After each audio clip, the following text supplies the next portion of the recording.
It is very clear that Kenya Kwanza, UDA, and the Deputy President are very upset at the latest Infotrak poll. Handlers and supporters of the Deputy President have come out with both barrels of their guns firing away, saying all manner of things about this poll. It is false, etc., etc. Somebody even said, and of course this is not factual, that Raila Odinga has always been leading in polls since 2007. Of course that is not factual. For instance, even in 2017, we all saw what happened. All the polls had President Uhuru Kenyatta leading. There was only one poll, if my memory serves me right, where Raila Odinga was given a slight lead. And it caused so much manenos. I believe the people behind that poll were threatened by the government. Munajaribu kutuonesha nini? Hey, they were threatened. So that is not factual.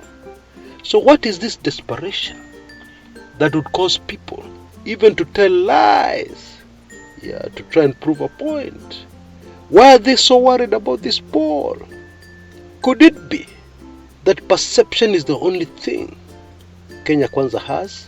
It is the only thing they must hang on to with dear life? Because the reality is very different and doesn't favor them. Is it that has upset them so much about a small cap poll, which shows Raila Odinga in fact the slight lead? Well, karibu sana to my show today, where I dissect that Infotrak poll. And I also give you the latest of what is unraveling right across the country, which of course is very clearly pointing us at the possible winner of our presidential elections on August 9th, 2022. But even as I analyze the poll, I reveal something that will floor most of us. Azimio and Raila Odinga's hidden voters deep in the Rift Valley, William Samoei Ruto's staff.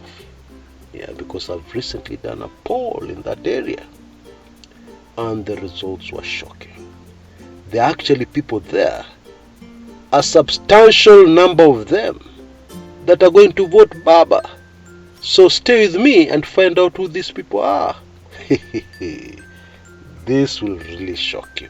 This is Bianca Kumekucha. Welcome to my daddy's video. I hope you have your popcorn ready and enjoy.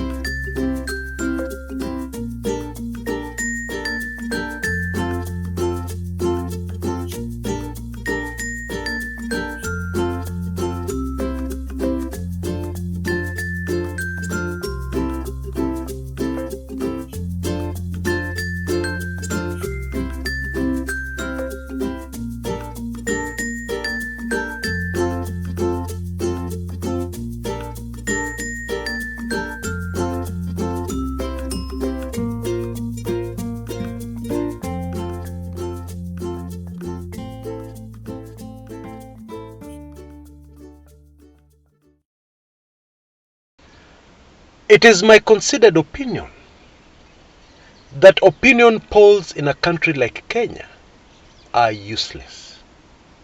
We can do without them. Let me explain. In Kenya, we know that people vote along tribal lines. Is that correct? Okay. And in Kenya, we know that people don't vote according to the policies or the proposals of a candidate. The truth is, a very small, minute fraction of people vote along those lines. And that is why, if you decided today to vie for the presidency of the Republic of Kenya, and you thought to yourself that you're very clever, you will create the mother of all manifestos. Tell Kenyans what you're going to do for them. Prove to Kenyans that you can deliver. And you expect you will win the presidency. You'll be fooling yourself.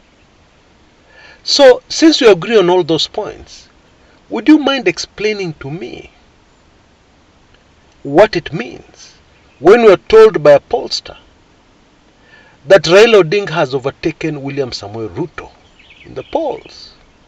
Suddenly, Raila Odinga is more popular than William Ruto. What does that mean? Or what does it mean when it says that William Ruto is leading? He is the most popular presidential candidate. What does that mean? Because people vote along tribal lines. The Kikuyus in this country will not change overnight and become Kambas and change their minds and say, oh, yesterday I said I'd vote for so and so, now I've changed my mind. Since I've become a Kamba overnight, I'm going to vote for so and so. Does that happen? And so, it is my considered opinion that opinion polls are just there to make money for those people doing these fake polls. Scientific but fake polls. Very fake. Now on my show today, I want us to go a bit deeper into the latest Infotrak poll that puts Raila Odinga ahead of William Samoei Ruto. And I want us to break it down so that I totally convince you that going forward, you should just ignore any poll you see. Iyo ni kazi bure, takataka. It is of no consequence. Because the few Kenyans who are in the middle class, and who are in certain circumstances, such that they can change their minds, are very few. They're a drop in the ocean. They will make no difference in any election in Kenya. That is the truth. Now, I have to admit that these people making these polls are very sharp people. Because the best way of lying to people, the most effective way of spreading propaganda, is to put in your lies alongside the truth. That's the easiest way to get people to believe you. Now, if you look at this poll on the surface, Raila Odinga is leading. Oh, that's very good. That poll must be correct. That would be the view of most Kenyans. Very few Kenyans would stop and ask themselves, Raila is leading by how many percentage points? What is the difference between Raila and Ruto? And why? Now the truth that they've given us, while mixing it with the lies, the truth is the following. We are told that William Samoei Ruto, according to this poll, is leading in only 3 regions. What they're calling the South Rift, the North Rift, and the Mount Kenya region. Here Mount Kenya put a very big question mark because I'm coming back to it, But that sounds believable, right? And then the same poll tells us that Raila Odinga is leading everywhere else in the country. Okay, that sounds about right, doesn't it? For those of us who are serious about analyzing the reality in Kenyan politics. But let us look at this in another way, a more realistic way. Okay? William Samoei Ruto is popular in the Rift Valley. That one nobody will deny it. He hails from the Rift Valley. Amezaliwa Rift Valley. Okay? Now at this point of the argument, let us even assume that this Mount Kenya thing is true. Okay? I can assure you it is not. But let us assume for a minute, for argument's sake, that it is absolutely accurate. Okay?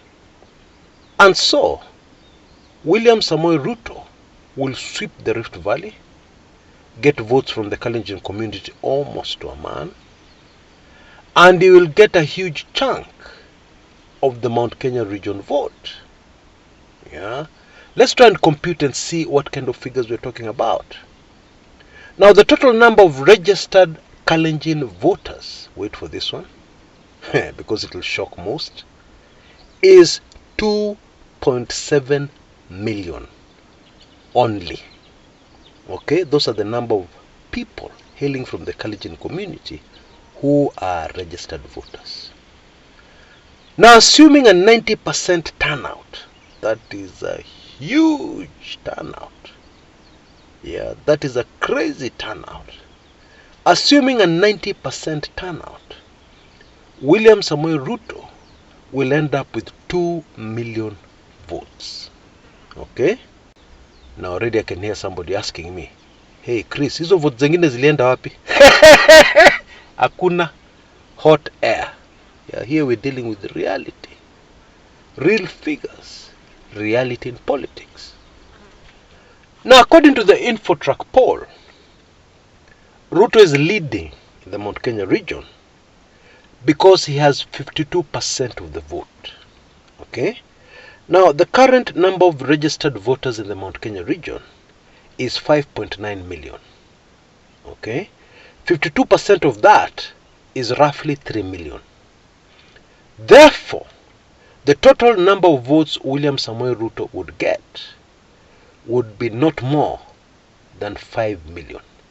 The 2 million from the Kalenjin community and 3 million from the Mount Kenya region.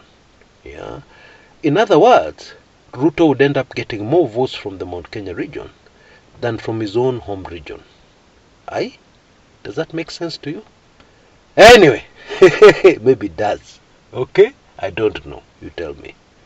So we'd have a total of 5 million votes. The total number of registered voters in Kenya today is 21.2 million. And therefore, if we were to do a quick calculation, Ruto's vote would give him 23% of the vote. Okay, is that accurate? Which means that his competitor would enjoy most of the other percentage of the votes, because we've been told it's a two-horse race. Yeah, his competitor would get over 70% or thereabouts, or let's just say 70%, which is already a landslide victory. Now you understand why this Infotrak poll does not make any sense. Because what it seems is that figures have been inflated outside the Rift Valley and outside the Mount Kenya region in order to bring the deputy president as close as possible to Raila Odinga. But this cannot be the reality. We're on the ground every day. And perception and photoshopping photographs is not actual votes. That's the truth. But today I'm in a generous mood. So let me concede momentarily that it is true, it may be true, that all over the country there are all those huge percentages of people who will vote for the deputy president. Okay? For the sake of my next point, let us assume that that is true. Yeah, and therefore the Infotrak figures are correct. Now, there's another factor, and it gets worse for the deputy president. Nobody has considered the fact, which I see very much on the ground. And indeed, if you've been following the media, it is obvious. Nobody has considered the fact that the choice by Azimio of a woman running mate, Martha Karua, a historical move in every sense of the word. Nobody has considered that that factor will cause many, many women from every county in the country called Kenya to vote Azimio. For no other reason other than Martha Karua is the running mate. Nobody has considered that. And from what I'm seeing on the ground, that is a powerful force. Indeed, I am going to tell you something in a minute that will shock most of you. I have been doing a small quiet survey deep in the Rift Valley. Oh yes. And I was focusing on the women of the Rift Valley. Okay? Remember, voting is secret ballot. So please don't give me those ones of the women will do what we want them to do. Yeah? Let me tell you a brief story before I reveal these shocking results from the Rift Valley. In 2007, my late political lecturer, I have no idea what happened, but he got very emotional. You remember he drove off, refused to give me a lift because he knew I was going to vote for Raila Odinga in 2007. Remember that story I told you? And by the way, no, I did not learn my lesson and vote for Karua in 2013 as a result. No way. Okay? Anyway, during those 2007 polls, my late political lecturer did not want to hear anything about anybody attempting to vote for anybody else but Mwai Kibaki. But what my stepmother did, is that she went and she voted for Raila. She did not vote for Kibaki, despite a lot of persuasion, from my political lecturer. Veiled threats from my late political lecturer. She ignored all that and she cast her vote for Raila Odinga. Now coming back to what I was saying, according to my findings, a significant number of women deep in the Rift Valley are going to vote Azimio. Oh yes, it's a secret ballot. It is your secret who you vote for.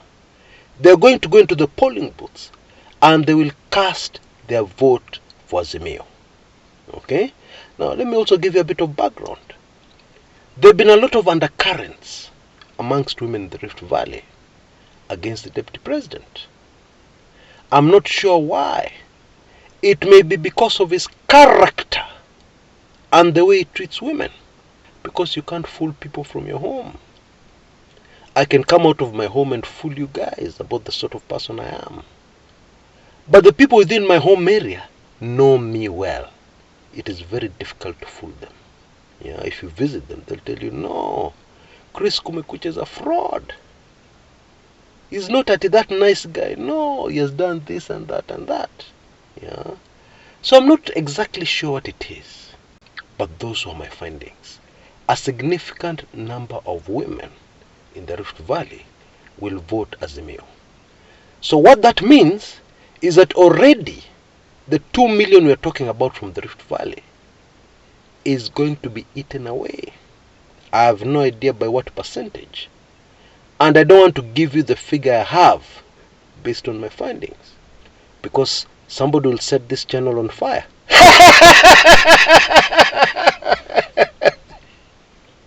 But unaweza kujijazia. Women voters are normally more than men right across the country. But you can be generous and say 50-50. Okay, let's wait and see. And there's yet another factor that comes into play here. You know the nature of the Kenyan voter, the way the Kenyan voter thinks. At the top of the mind of every Kenyan voter is the following statement. Sitaki kupoteza kura yangu. I don't want to lose my vote. The Kenyan voter will go to great lengths to vote for the winning candidate. That is the reality since independence. And even with the so-called new generation, that thing seems to have been passed on. Maybe it is just in our DNA. Very difficult to get rid of. People don't vote on principle. People, the first thing they consider, of course, is their tribe. Then second, which is very strong and has superseded the tribal demons, is I don't want to vote for a losing candidate. Okay? So I guess that will also come into play. Because the truth is, a lot of people in the Rift Valley are now beginning to face the harsh reality that actually William Samoei Ruto may not win the presidency as easily as people were trying to say previously. Indeed, many have come to the realization that the most likely thing that will happen is that their man will lose the presidential elections. That is the reality on the ground. You know, it is very easy to make sweeping statements. But even when you look at the rest of the country and what is unfolding, it becomes very clear who your winner on August 9th, 2022 is going to be. It is rather obvious. There's a clip circulating on social media that are verified to be accurate of Aden Duale addressing a meeting, not a very large meeting, but addressing a meeting somewhere in his Garissa constituency. And in the clip he's having a hard time trying to get his message across.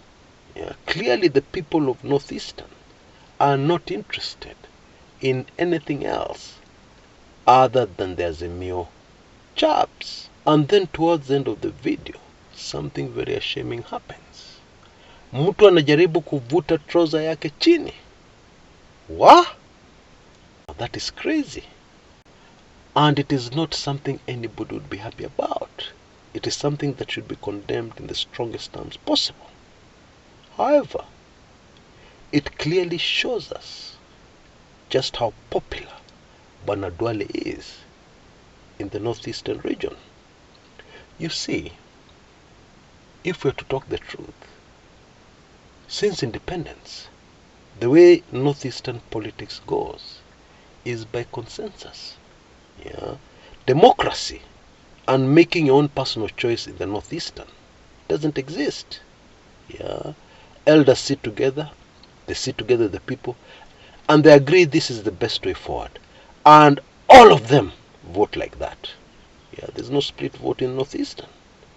The votes for other candidates would be from outsiders. People don't belong to the communities there. And then in Kilifi, there's even more drama. Amason Kingi's candidate there to take over the gubernatorial seat from him is a man called George Kshs, who was recently approved by the IEBC. Now, Amason Kingi's political party is supposed to be in which coalition? We all know it is supposed to be in Kenya Kwanza. But the posters and the billboards of this candidate have Raila Odinga on them. There's the clear Raila Odinga logo on them. There are no UDA colors anywhere near that poster. There's no mention of Kenya Kwanza. Actually, I have some inside information which I'd like to share with you, because people don't do things for no reason. And don't think for a minute that these people of Kilifi, including this candidate, are doing this to shame the deputy president. No. You see, what is their motivation? The motivation of Kingi and company is to win the election. Period. Everything else is secondary. Everything else is not so important. And you see, Kilifi, let us tell the truth, and I need my crash helmet for this. Kilifi is Baba's bedroom. That is the truth. It is the truth. It's not a lie. I have an inside man there who I've been in constant communication with recently. And he tells me, even people like Aisha Jumwa wanaenda nyumbani. ODM and the Azimio crowd are going to sweep Kilifi. And therefore it makes sense for a candidate who's not vying on the ODM ticket to do his best to associate himself with Raila Odinga and ODM. That gives him a better chance of winning. That gives him a better chance of grabbing votes here and there. Don't you think? Makes perfect sense. Kwale, of course, is a different story. That is another county in Pwani. The deputy president has made serious inroads into that particular county. But that does not rubbish what I told you earlier. Because how many votes are we talking about in the whole of Kwale County? Very few, insignificant. And the Azimio campaign yeah, has not really taken off in Kwale. When it takes off, things will change, I'm sure. But I'm just asking Kwale people for a small favor, just one small favor. Please, elect Madam Achani. Choose a woman as your next governor. That is the best decision for you as a county, yeah, in my opinion, in my humble opinion. Nanyenyekea na nawaomba watu wa Kwale, mpigie huyo mama kura. Najua nyinyi Wadigo mnadharau wanawake, lakini tafadhali tufikirie. Tufikirie watoto wetu, tufikirie future yetu, tupigie huyo mama kura. Hata kama ako mrengo mwingine, mpigieni kura. Mpigieni kura kama yeye. I know regulars on this channel will remember what I told you about 2-3 weeks ago. And now you must be wondering why I'm talking the way I'm talking. Maze, the ground has changed. That's the nature of politics. Because 2-3 weeks ago, I was almost sure this lady would win. But I don't know what magic Raila has at the coast. Yeah. And now, it seems, she's going to have a very uphill task. Yeah. Sadly, part of the problem is that she's a woman. Yeah, and the community and the way they look at women. But the other part of the problem is the fact that a lot of voters are thinking that she's on the wrong team. Yeah, that is the reality on the ground. And so I rest my case. Opinion polls, dawe, it doesn't matter. Even if they give Raila Odinga a lead, I have no faith in opinion polls. I don't see how they are relevant in our situation in Kenya. Yeah. Now on to the spiritual. Now there's a man called Thomas Manton who has made many predictions and prophecies on the nation called Kenya. And a vast majority of them have come to pass. He predicted the Mwai Kibaki presidency well before it happened. He predicted a serious terror attack in Kenya before Kikambala, yeah, which I believe happened around 2003, and so many other prophecies. Now there are few of his prophecies that are yet to come to pass. For instance, he says that in Kenya we're going to have a president very soon who is a born-again Christian. He has also predicted that the nation called Kenya will be the envy of many nations, not only in Africa, but well beyond. People will be asking themselves, why Kenya? What is so special about Kenya? Yeah. But in making that particular prophecy, there is something he says that is very relevant. I believe is very relevant to what we are facing as a country right now. He says that Kenya will change. He says that the resetting of the bone must happen only after it is broken. Let me paraphrase that. What he's saying is that for the new Kenya to come, the old Kenya must be completely broken. And he further says, to emphasize this, that uprooting the old order will bring great conflict and adversity. What? Now, this is what I said in our last video, yeah, about the coming revival in Kenya. That yes, revival will come, but before that revival, there has to be judgment. Judgment breaks. Judgment destroys evil. And therefore, in my mind, this is just a further confirmation of what we are saying on this channel. That we as Kenyans must prepare for what is coming. What is coming is good, but there's a bridge we have to cross before we get to Canaan, before we get to the promised land. And that bridge is deadly. That bridge Yeah. Judgment on the nation called Kenya. Terrible judgment.